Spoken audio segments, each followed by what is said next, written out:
Assalamualaikum warahmatullahi wabarakatuh. Allahumma lakal hamdu wa ilaikal mustaka wa antal musta'an. La hawla wa la quwata illa billahil aliyyil azim. Subhanaka la ilma lana illa ma 'allamtana innaka antal alimul hakim. Segala puji hanya milik Allah Subhanahu wa ta'ala yang menggenggam alam semesta beserta isinya, yang senantiasa mencurahkan nikmat dan karunia-Nya kepada kita semua. Semoga dengan nikmat yang Allah berikan kepada kita, kita menjadi hamba-hamba Allah yang pandai bersyukur. Salawat serta salam kita aturkan kepada junjungan alam Nabi kita, Nabi besar Muhammad sallallahu alaihi wasallam, yang telah membimbing kita untuk mengenal agama Islam, agama yang diridhai oleh Allah Subhanahu wa ta'ala. Innad dina indallahil Islam. Dan semoga di akhir hayat kita kelak Allah wafatkan kita semua dalam keadaan Islam. Wala tamutunna illa wa antum muslimun. Yang sama-sama kita hormati para pengurus mushola, para tokoh agama, tokoh masyarakat, singkatnya hadirin hadirat yang berkesempatan hadir pada sore hari ini. Semoga Allah meridai kita semua, memberkahi pertemuan kita, dan mengampuni dosa-dosa kita. Qala ta'ala fi kitabihil karim, Bismillahirrahmanirrahim. Subhanalladzi asra bi'abdihi laylan minal masjidil haram ilal masjidil aqsa. Laylan minal masjidil haram ilal masjidil aqsa alladzi barakna hawlah linuriyahu min ayatina innahu huwas sami'ul basir. Wa qala aidan inna iddatash shuhuri indallahi 12 syahran fi kitabillah yawma khalaqas samawati wal ardh minha arba'atun hurum. Wa qala aidan inna fi khalqis samawati wal ardh wa ikhtilafil laili wan nahari la ayatin liulil albab. Wa qala an-nabiy sallallahu alaihi wasallam man kana yu'minu billahi wal yawmil akhir falyaqul khairan aw liyasmut. Wa qala aidan man kharaja fi talabil ilmi fahuwa fi sabilillah hatta yarji'a atau kama qala an-nabiy sallallahu alaihi wasallam. Bapak Ibu yang saya hormati, alhamdulillah kita diberikan kesempatan oleh Allah untuk berjumpa dengan bulan Rajab, bulan yang mulia, bulan yang diagungkan oleh Allah Subhanahu wa ta'ala. Bahkan Rajab itu sendiri disebut dengan bulannya Allah, atau yang kita kenal dengan Syahrullah. Lalu yang kedua, bulan Sa'ban adalah bulan baginda Rasulullah sallallahu alaihi wasallam, dan Ramadan adalah bulan umat Nabi Muhammad sallallahu alaihi wasallam. Di bulan Rajab ini Allah Subhanahu wa ta'ala memberikan rahmat yang banyak, sebagaimana yang dijelaskan oleh Syekh Abdul Qadir Al-Jalani di dalam kitabnya Al-Gunyah, bahwa Rajab itu terdiri dari 3 huruf, Ra, Jim, Ba. Ra itu rahmat Allah. Kita di bulan Rajab diberikan kesempatan oleh Allah untuk mendapatkan kasih sayangnya yang banyak. Siapa yang Allah berikan kasih sayang yang banyak di bulan Rajab itu? Tentu mereka yang memuliakan bulan Rajab. Tentu mereka yang mengisi bulan Rajab dengan kebaikan-kebaikan yang banyak. Apa amalan-amalan yang kita lakukan di bulan Rajab sehingga kita mendapatkan kesempatan untuk mendapatkan rahmat yang begitu banyak? Di antara amalan itu adalah istighfar. Setiap hari memang kita beristighfar, karena yang namanya kita sebagai manusia tidak pernah luput dari salah. Maka semakin banyak kita beristighfar kepada Allah, semakin banyak peluang kita untuk mendapat rahmat dan ampunan Allah. Makanya Allah ingatkan tiang pelungguh, wasari'u ila maghfiratin mir rabbikum wa jannatin 'arduhas samawati wal ard uiddat lil muttaqin. Di dalam ayat ini Allah memerintahkan setiap manusia untuk beristighfar, memohon ampun kepada Allah. Surga yang luasnya langit dan bumi diperuntukkan bagi orang-orang yang bertakwa. Kenapa istighfar di bulan Rajab dilipat gandakan oleh Allah? Karena Rajab itu adalah salah satu bulan yang dimuliakan Allah dari 4 bulan itu. Sebagaimana Allah ingatkan kita di dalam surat At-Taubah. Di situ Allah katakan, inna iddatasy syuhuri 'indallahi 12 syahran fi kitabillah yauma khalaqas samawati wal ard minha arba'atun hurum. Di sisi Allah Subhanahu wa taala ada 12 bulan. Di sisi Allah itu ada 12 bulan. Ketika Allah Subhanahu wa taala menciptakan langit dan bumi, dan 4 bulan itu ada di sisi Allah juga yang namanya bulan Muharram. Di antaranya ada Zulqa'dah, ada Zulhijjah, ada Muharram dan Rajab itu. Itu sebabnya Rajab itu juga disebut dengan Syahrul Istighfar, bulannya istighfar. Kita diberikan kesempatan sebelum kita masuk di bulan Sa'ban, sebelum juga kita masuk di bulan Ramadan, Allah telah menumpahkan rahmatnya penuh di bulan Rajab untuk kita bersih masuk menghadapi 2 bulan yang akan datang. Kenapa demikian? Kita diberikan kesempatan oleh Allah karena ini kesempatan emas, keistimewaan bulan Rajab itu disebut juga dengan tadi bulan istighfar, di mana istighfar seorang hamba diterima oleh Allah, di mana taubat seorang hamba diterima oleh Allah. Rugilah orang yang tidak sempat beristighfar di bulan Rajab. Rugilah orang yang tidak sempat bertaubat di bulan Rajab. Begitu Allah membuka rahmatnya luas, kemudian orang-orang enggan untuk beristighfar, enggan untuk bertaubat, maka rugilah. Belum tentu akan kita dapatkan bulan Rajab di tahun yang akan datang. Syukur-syukur kalau umur kita masih panjang, umur kita bisa sampai bulan Rajab depan, alhamdulillah.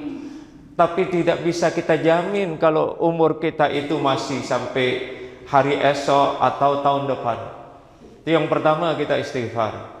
Yang kedua, Nabi menganjurkan untuk kita banyak berdoa, Allahumma barik lana fi Rajab wa Sa'ban wa ballighna Ramadan. Ini riwayat Imam Tabrani. Jadi hadis ini menunjukkan Rasulullah SAW mengajarkan kita doa.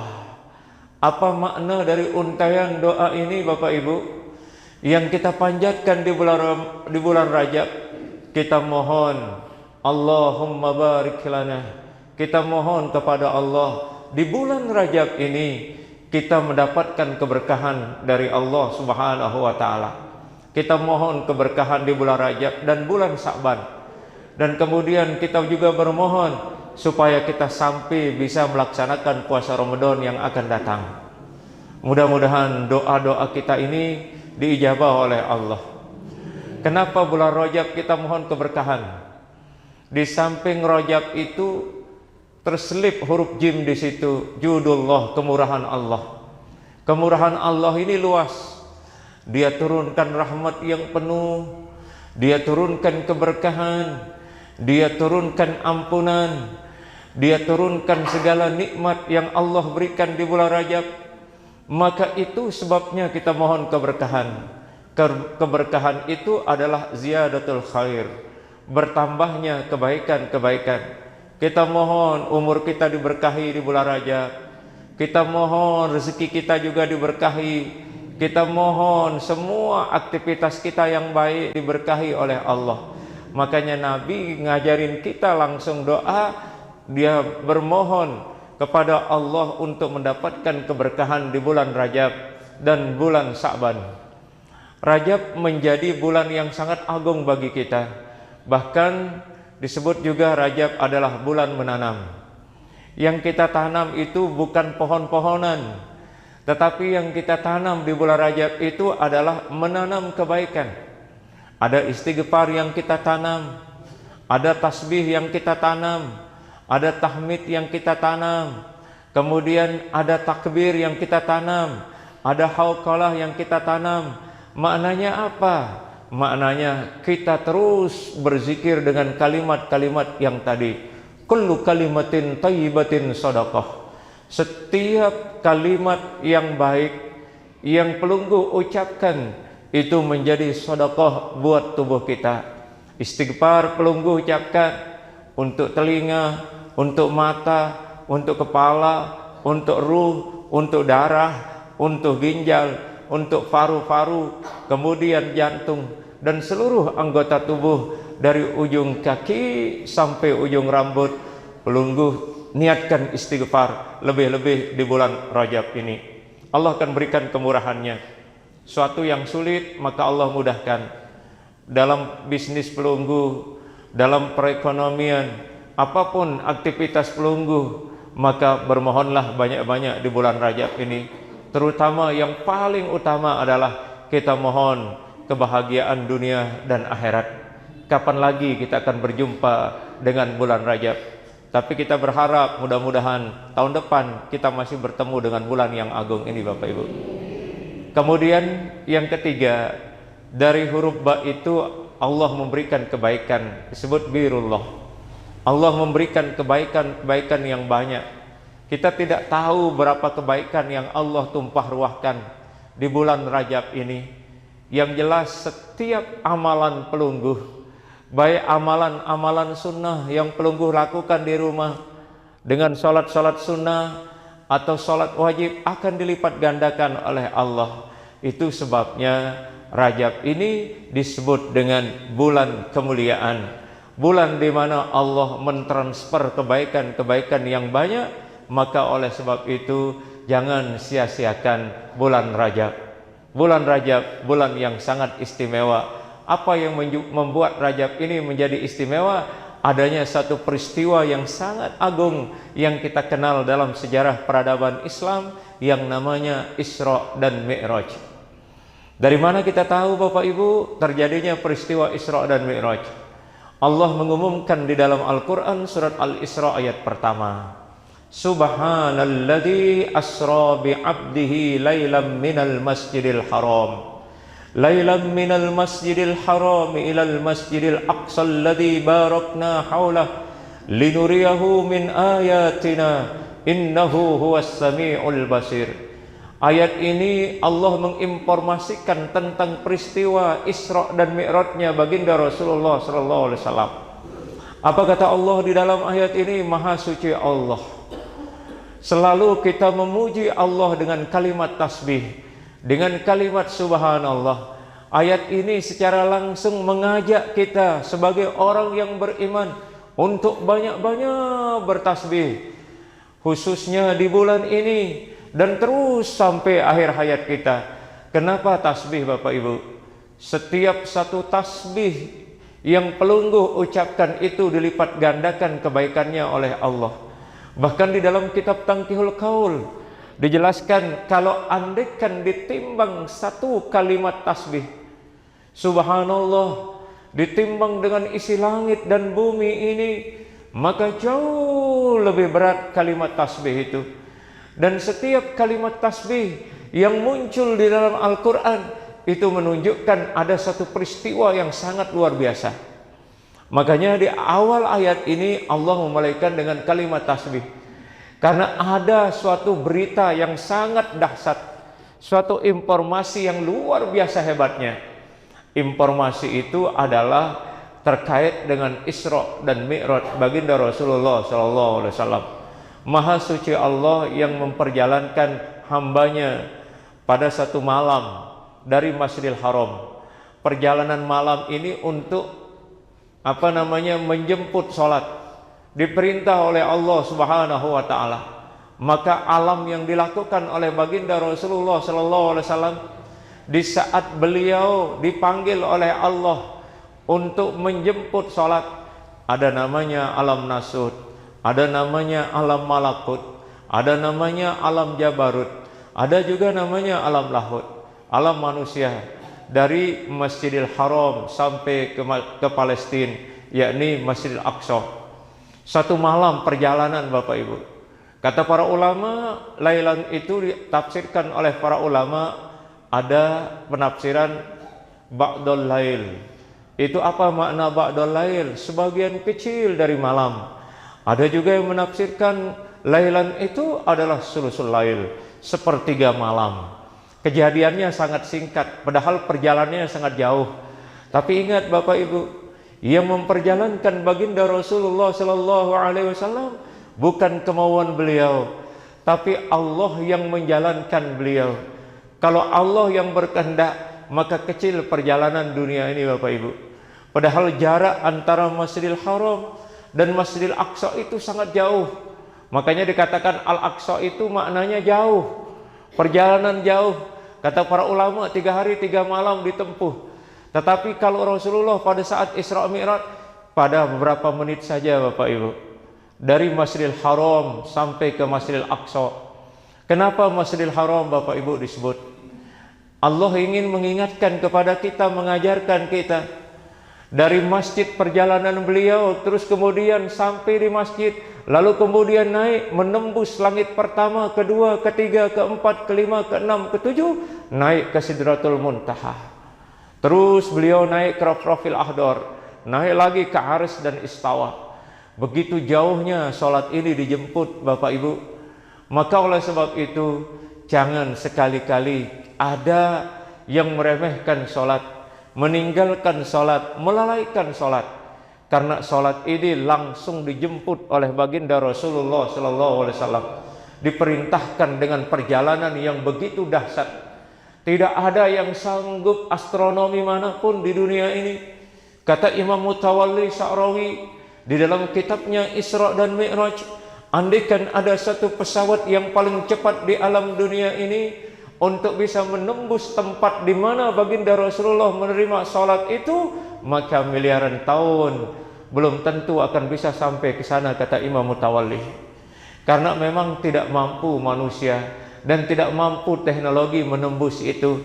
Secanggih apapun pesawatnya orang Amerika sekarang ini, secanggih apapun Apollo-nya orang-orang Cina, orang-orang Jepang, kemudian secanggih apapun teknologi yang terjadi di zaman sekarang ini, tidak akan mampu menembus ambang batas yang telah ditembus oleh baginda Rasulullah Sallallahu Alaihi Wasallam.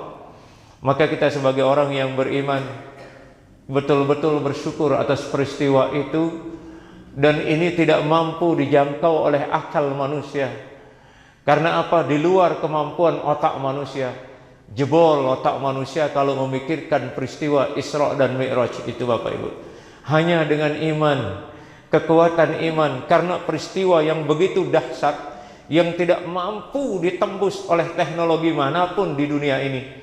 Teknologi canggih manapun, pesawat manapun di dunia ini tidak akan mampu menembus ruang yang ditembus oleh baginda Rasulullah Sallallahu Alaihi Wasallam.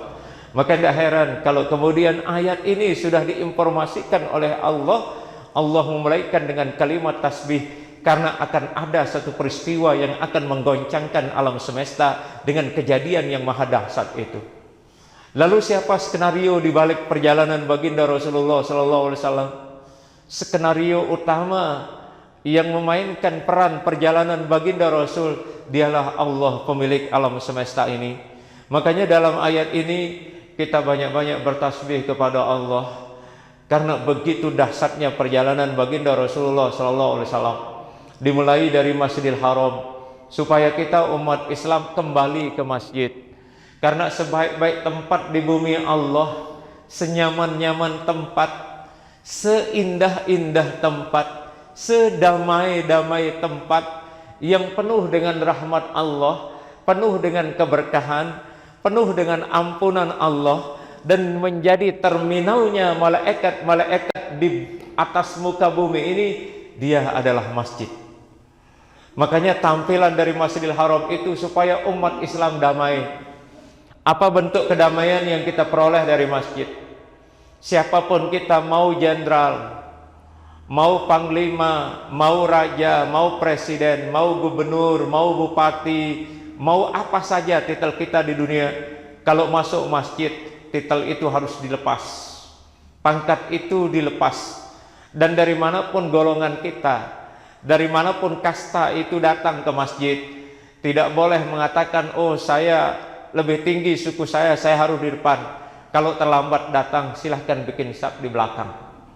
Jadi masjid itu mengajarkan manusia untuk disiplin, mengajarkan manusia tata krama, mengajarkan manusia untuk membangun kebersamaan, persatuan dan kesatuan.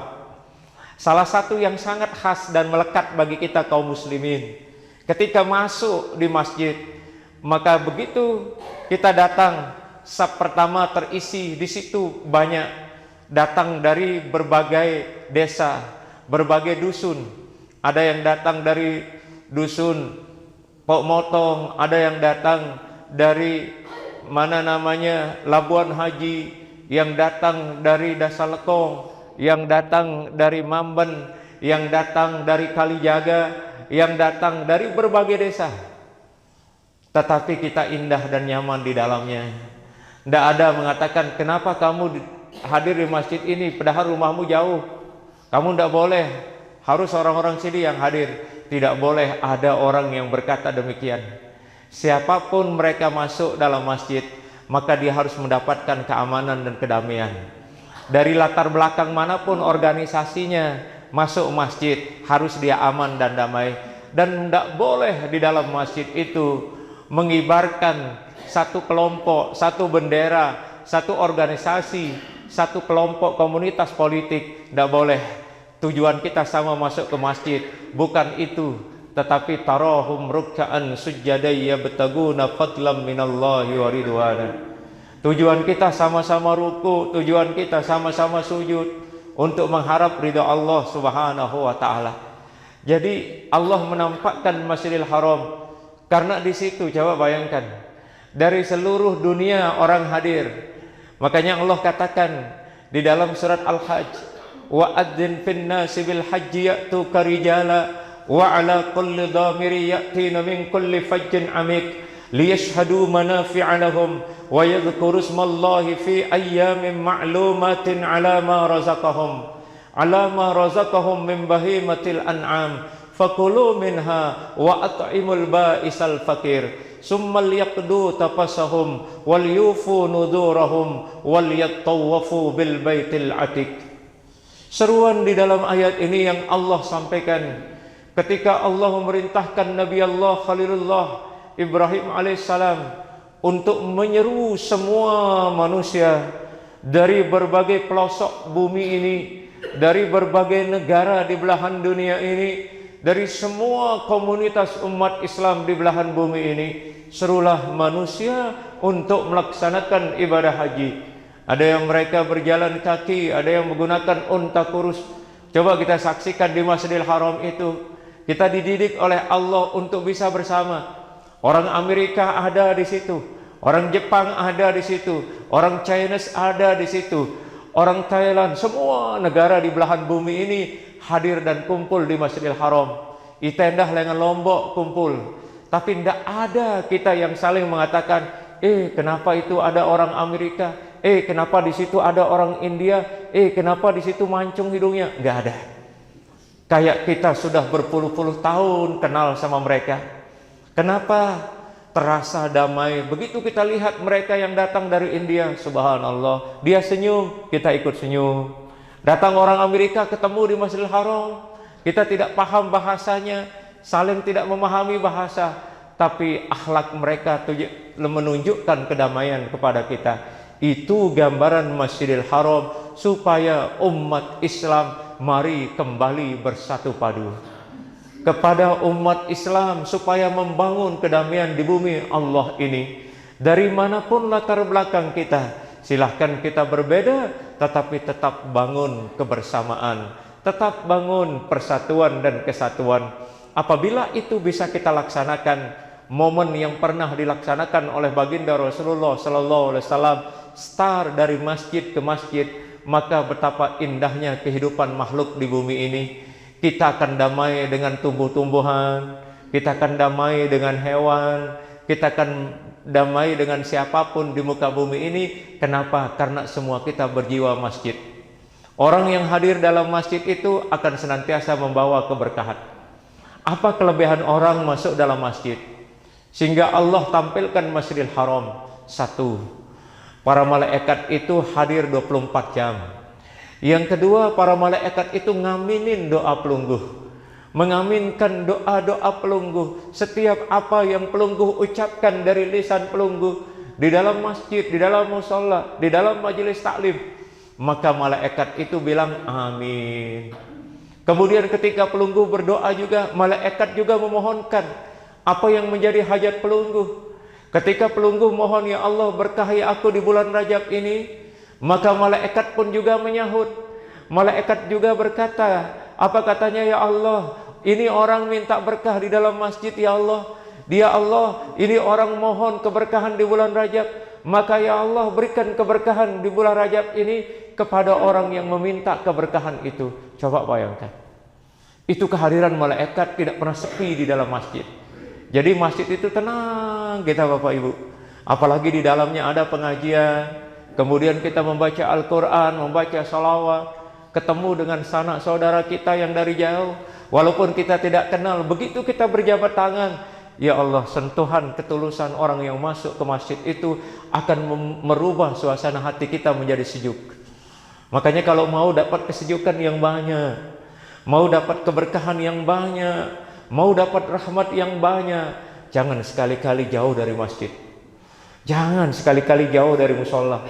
Jangan sekali-kali jauh dari majelis taklim.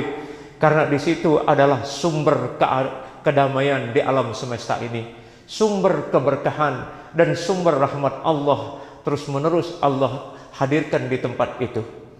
Lalu kemudian hikmah kita berada di dalam masjid, ditampilkan Masjidil Haram sebagai bentuk wahana untuk kita bersatu. Begitu kita selesai sholat, salam kanan, salam kiri, kemudian ada di kanan kiri kita salaman. Begitu kita salaman, Nabi mengatakan setiap orang muslim yang bertemu, kemudian dia saling mencintai satu sama lain, lalu bermusafahah, bersalaman, maka Allah akan menggugurkan dosa-dosa mereka dari jari-jari mereka. Makanya perjalanan Isra dan Mi'raj ini begitu dahsyat. Kenapa?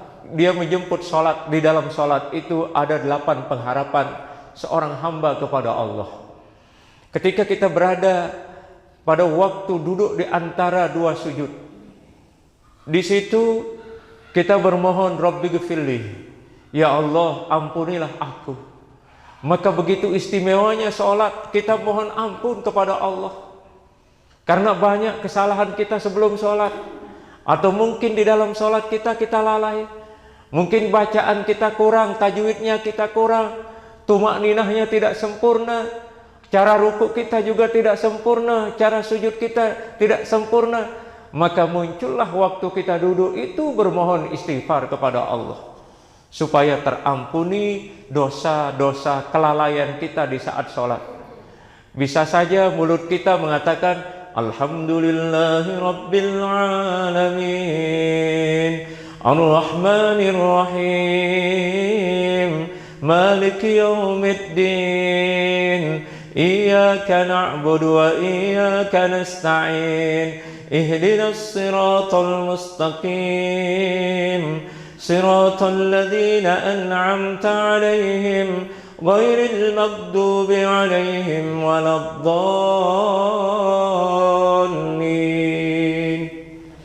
Begitu kita baca Fatihah, tetapi hati kita jauh kemana? Maka kita istighfar di situ, duduk di antara dua sujud. Kita mohon, mulut kita betul membaca suratul Fatihah, betul kita membaca Subhana Rabbiyal Azim di kala ruku. Tapi entah kemana, ada yang hatinya ke kandang ayam, ada hatinya ke pasar, ada hatinya ke sawah, ada hatinya ke telur goreng, ada hatinya ke pentolan, ada hatinya ke shopping, ada hatinya ke mall, kemana-mana hatinya. Makanya di situ kita mohon ampun, karena hati kita lalai. Itu hebatnya sholat, masih kita diberikan kesempatan untuk mohon ampun. Barangkali kita mengatakan tadi Allahu Akbar, tapi di hati kita, oh gecokku bawang ngone lagu kan ku ingat. Betul Bapak Ibu? Allahu Akbar.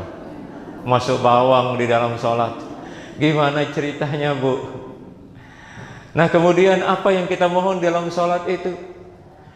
Kita mohon dalam sholat itu diberikan rahmat oleh Allah, supaya takbir kita mendapat rahmat, Fatihah kita mendapat rahmat, ruku kita mendapat rahmat, sujud kita mendapat rahmat, duduk di antara sujud kita juga mendapat rahmat, salam kita juga mendapat rahmat, kemudian doa kita juga mendapat rahmat, dan jasad ini juga dapat rahmat. Allahu Akbar. Kalau ibu tahu kedahsyatan sholat, ibu tidak ingin cepat-cepat sholat.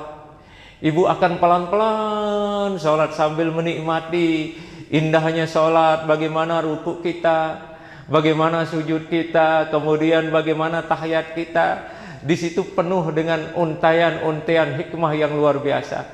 Makanya waktu kita duduk tadi, kita bermohon warhamni, dirahmati. Apanya kita rahmati? Sholat kita supaya dirahmati.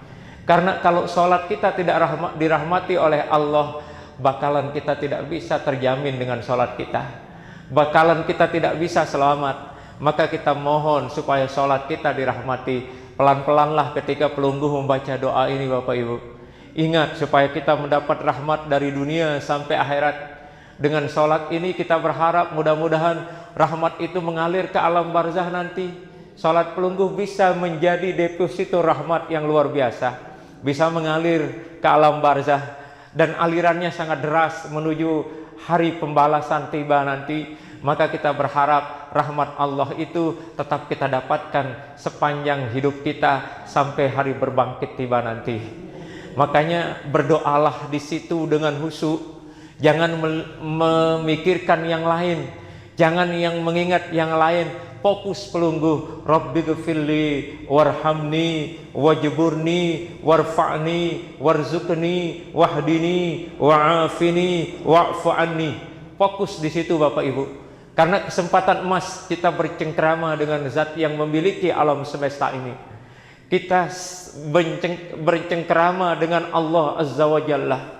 Maka betapa indahnya pada saat duduk di antara dua sujud itu, kita melantunkan doa-doa ini yang sangat luar biasa, yang sangat luar biasa gaungnya buat kehidupan kita. Setelah kita mohon ampun tadi, kita mohon rahmat. Kemudian apa? Rabbighfirli warhamni wajburni. Kita mohon ditutup segala aib, baik yang sengaja maupun yang tidak sengaja, yang terang maupun yang tersembunyi. Semua kita punya aib, semua kita punya kesalahan, semua kita punya noda, semua kita punya dosa. Maka kita bermohon semuanya ditutup oleh Allah. Itu sebabnya ketika kita pada saat duduk di antara dua sujud itu, kita bermohon supaya aib-aib kita ditutup oleh Allah, kesalahan-kesalahan kita ditutup oleh Allah, kezaliman yang pernah kita perbuat, semua bentuk kesalahan dan maksiat yang pernah kita perbuat, baik lahir maupun batin, yang nyata maupun yang tidak nampak, kita bermohon ditutupi oleh Allah Subhanahu wa Ta'ala.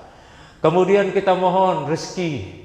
Rezeki tidak hanya uang yang pelungguh butuhkan, rezeki yang tidak hanya beras yang pelungguh butuhkan setiap hari, tetapi rezeki itu bisa berupa kesehatan, rezeki itu bertambahnya keimanan kita, rezeki itu berkahnya umur kita, rezeki itu berupa ketenangan, rezeki itu juga berupa kedamaian.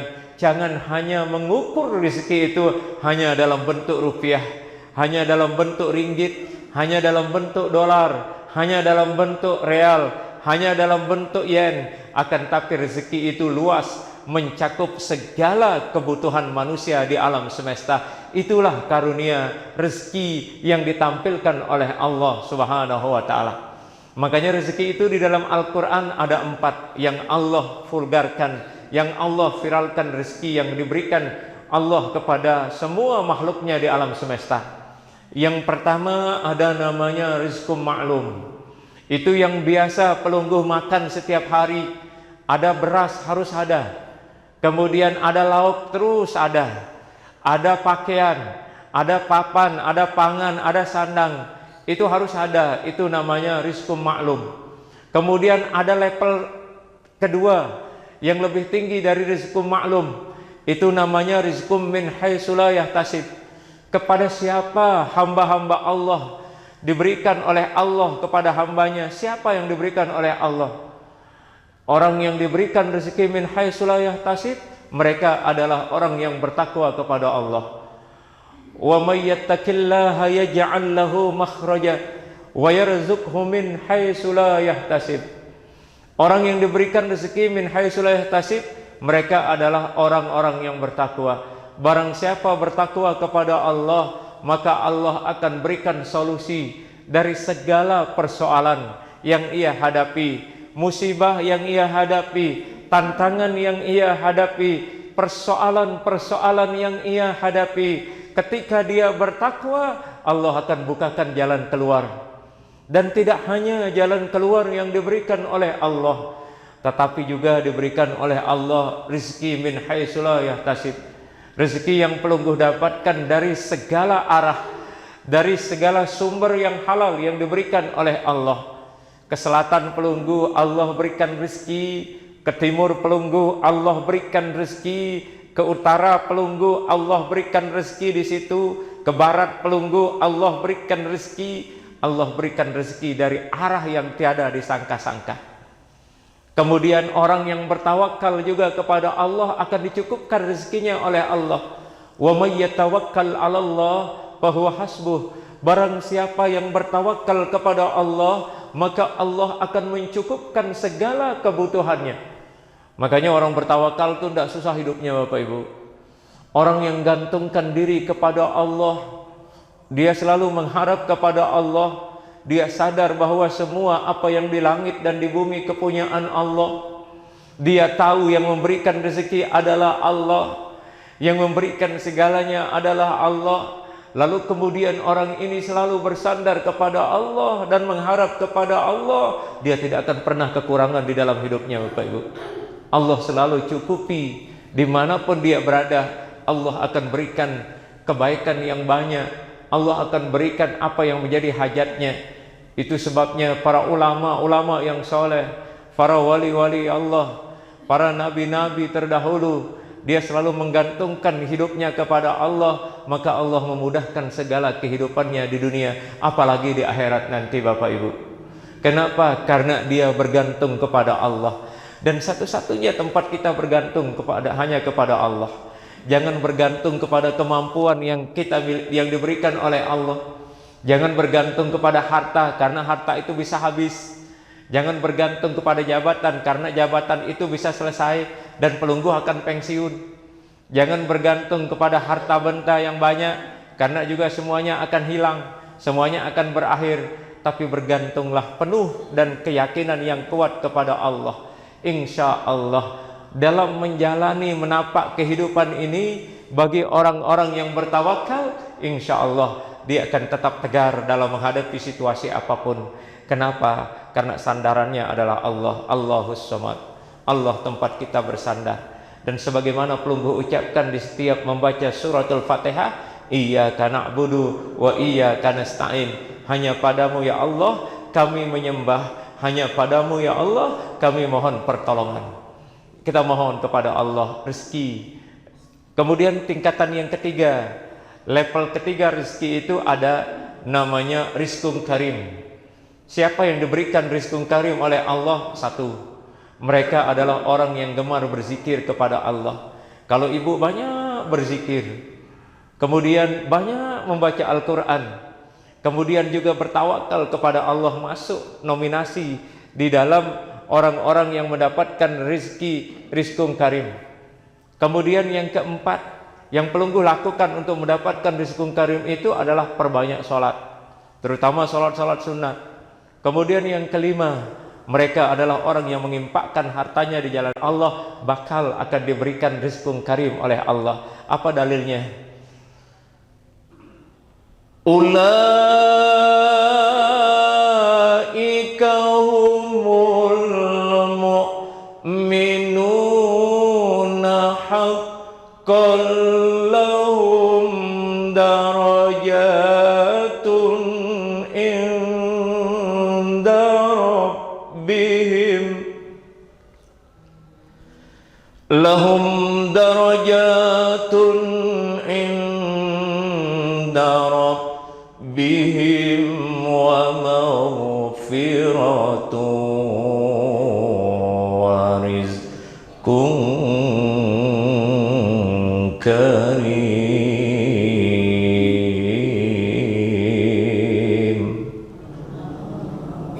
Ini orang-orang yang diberikan rizqun karim oleh Allah.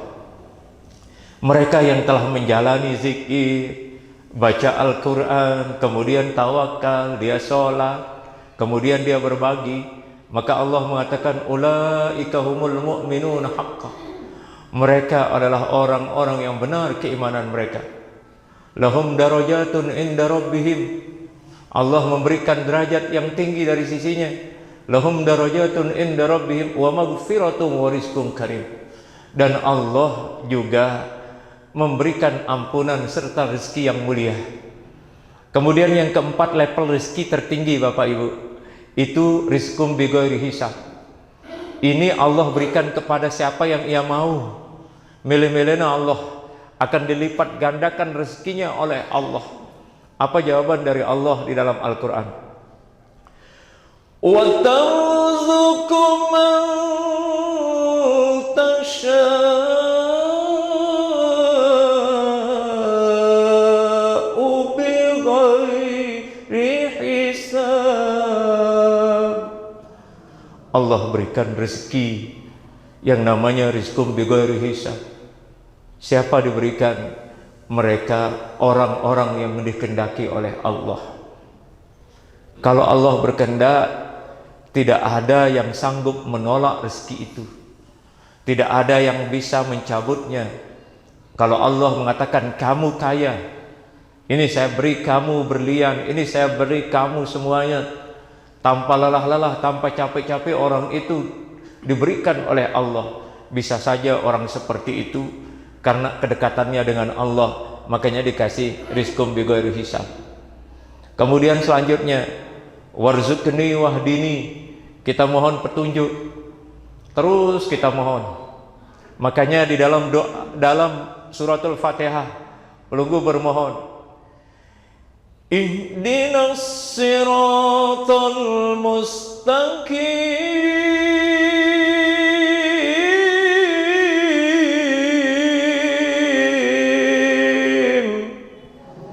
Pelunggu mohon diberikan jalan yang lurus. Kita mohon petunjuk kepada Allah. Ihdinas siratal mustaqim. Ihdinas siratal mustaqim ini ditafsirkan oleh para ulama dengan dua makna. Yang pertama, kita lempeng di dalam agama ini. Kemudian nanti di titian siratal mustaqim, kaki ini tetap di titian siratal mustaqim. Wahdini wa'afini. Kita mohon kepada Allah diberikan maaf, diberikan oleh Allah dimaafkan kesalahan-kesalahan kita semua. Syarat untuk mendapatkan itu Bapak Ibu, Allah berikan jawaban di surat Al-Imran. Wal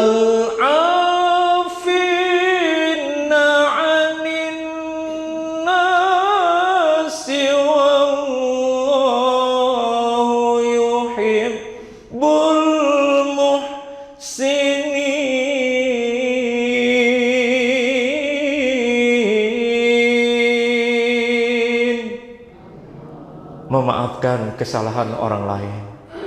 Jangan lupa maafkan kesalahan orang lain supaya kita dapat ampunan pemaaf dari Allah Subhanahu wa taala. Terima kasih atas segala perhatian. Mohon maaf atas segala kekurangan. Semoga Allah memberikan kita rahmat, memberikan kita ampunan di bulan yang mulia ini, di bulan Rajab ini. Manfaatkan bulan-bulan yang indah ini untuk kita banyak bermohon ampun kepada Allah Subhanahu wa taala. Wa ma taufiqi illa billah, alaihi tawakkaltu wa ilaihi unib, wallahu waliyyut taufiq. Assalamualaikum warahmatullahi wabarakatuh.